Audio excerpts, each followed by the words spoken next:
be here, and it is an honor for me to introduce a visitor that we have from Washington, D.C.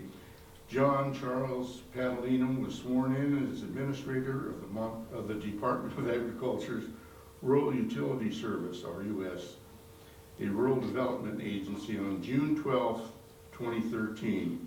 He began his service as acting RUS Administrator beginning in September of 2012.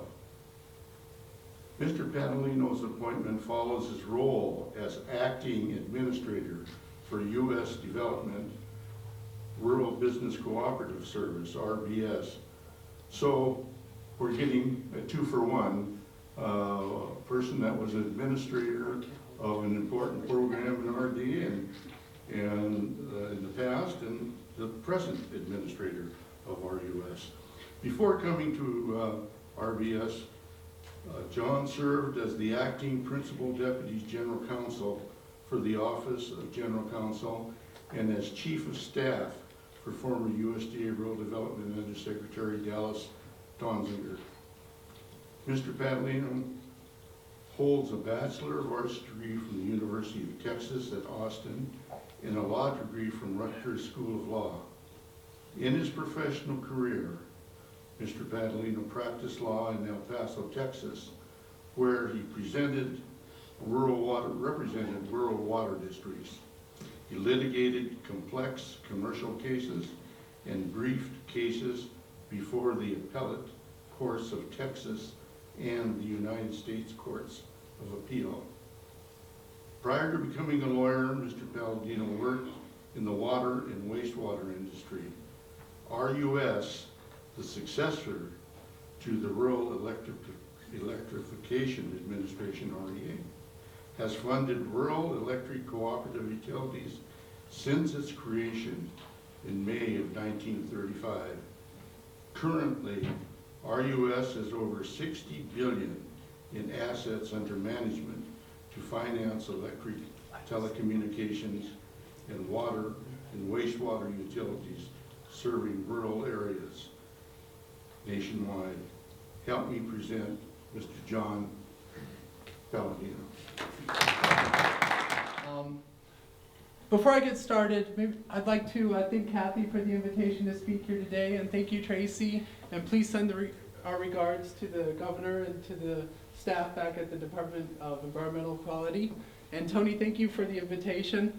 And with the folks from USDA Rural Development that are here, would you all please stand up for me?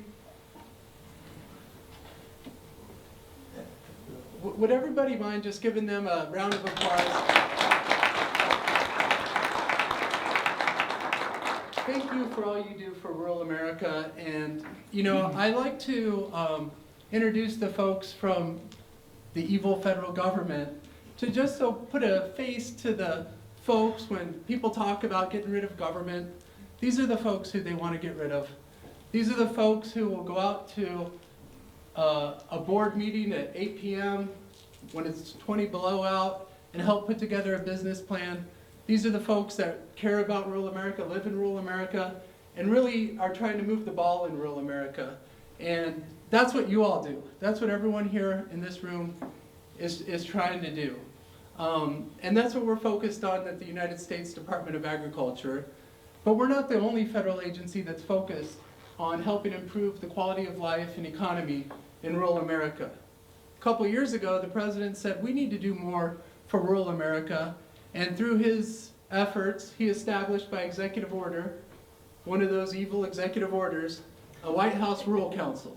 And he named Secretary Vilsack the chair of the White House Rural Council, where the secretary brings in all the federal agencies to talk about how we, as a coordinated federal government, can help improve the economy of rural America. So I just want to mention that, and as we think, you know, I love what USDA does. As the federal government, as the whole federal government, we're all working to help improve the quality of life and economy of rural America. As Tony kindly introduced me, my name's John Padalino, and I'm the administrator of the Rural Utilities Service. And the title of my presentation is Growing the Middle Class in Rural America. And you may think, why is the Rural Utilities Administrator talking about the middle class? He just cares about utilities, water, waste, telecommunications, electric. He's from the old REA. Well, before I get started, let me take a moment to introduce myself. And if you remember Admiral Stockdale from the '92 elections, he was Ross Perot's vice presidential candidate, or his running mate. And he got up behind the podium. I guess Gore was there, and Dan Quayle was there. And Admiral Stockdale got up there and said, "Who am I and why am I here?" So the first thing I like to do is explain I'm a public servant, and I was raised by a public servant. My father was a federal law enforcement officer, a U.S. Customs agent. Many of you from Montana, from the North Country, know about the Customs Service. So I was raised by a public servant. His dad was a letter carrier in the U.S. Postal Service, a World War II vet. My mom's dad was a World War II vet. So they instilled in me, and especially when you come from a family like that, it's not just about my dad, it's about my parents. And they instilled in me something that every day I wake up thinking, how can I make the world a better place? How can I make our country a better place? How can I help rural America? And I come from rural. I come from rural roots. Because my father was a customs agent, I grew up in places like Montana, where rural doesn't always do it justice. Remote. You know, this picture here is not too far from where I grew up, and you know, there was just a few families there. I remember as a kid, when we wanted to play baseball, we had to form the Little League. We had to go build the field, put the fence post in and put the fence up just so we could play baseball. And that's what people in rural America do. When they put their minds to it, they come together in cooperative action, and they make rural America better. And as the Rural Utilities Administrator, it's good that I have utility experience. After I graduated from college, before I went to law school, I worked as a water and wastewater treatment plant operator. But I started as the ditch digger. Not the guy, you know, operating the backhoe, but I was the swamper in the ditch that helped, you know, guide the bucket in, fix the water main breaks at night, went out and read the meters, did almost every job you could think of for a water utility. And I really bring to the agency that perspective of, and I kind of think of it as, how do we bridge the gap between our business owners, our homeowners, and the farms out there, and all these industrial users, whether it's telecommunications or electric or water and waste, and really explain to the utilities what their interests are, and how do we explain to those folks what the utilities are all about. You know, I was just explaining earlier to some folks that, you know, for a lot of utilities, especially when you've been out there in the middle of the night and the lights don't come on or the water doesn't come on, it just kind of does something to you when you're talking to a family and the kids can't take a bath, and your reliability is one of the #1 things you always think about. So I have utility experience. How many people here are a member of a co-op? An ag co-op, electric co-op, telephone co-op? Quite a few. Well, then you'll be familiar with what my concern is. Concern for community. The 7th cooperative principle. And Rural Electric Co-ops and Rural Electrification Agency, RUS, we go way back, over 75 years now. And these principles, this principle is a principle for every rural electric co-op. It's a principle for every ag co-op. This is a cooperative principle. It's all about sustainable development. It's a principle of NCAP, sustainable agriculture, sustainable energy. It's a principle of rural development. Our mission is to improve the quality of life and economy of rural America. And so, why are we here? Why are we talking about growing the middle class in rural America? Why are we talking about creating ladders of opportunity? It's because we have concern for community. Why do we talk about renewable energy? Because we have concern for community. And what is our concern? Last year, the Secretary gave a speech to the Farm Bureau at a national conference, and he talked about how it's increasingly possible that rural America may become less and less relevant to the national discussion. It's not there, but it could become less and less relevant. You know, at the time he was frustrated that we didn't have a farm bill. And I stand here today fully recognizing that any minute the Senate could vote and we may have a farm bill. So that's about all I'm going to say about a farm bill because I don't want to jinx it. I don't know, keep those soft quiets. You know, we've seen this too many times, we're almost there. But part of his thinking was rural America's voice needed to be heard. You know, I was with him at a meeting of farm workers and farmers in San Antonio one time. And a peach farmer from Fredericksburg, Texas gets up and says, you know, sir, what are you going to do for the peach farmers? And about 30 minutes later, after he got done explaining, you know, we've done a lot for the peach farmers, but you need to talk to the corn farmers, and you need to talk to the cotton farmers, and then you need to talk to the rural electrics. And you all, as one big rural voice, need to talk as a community. That was the point he was trying to make about rural relevance.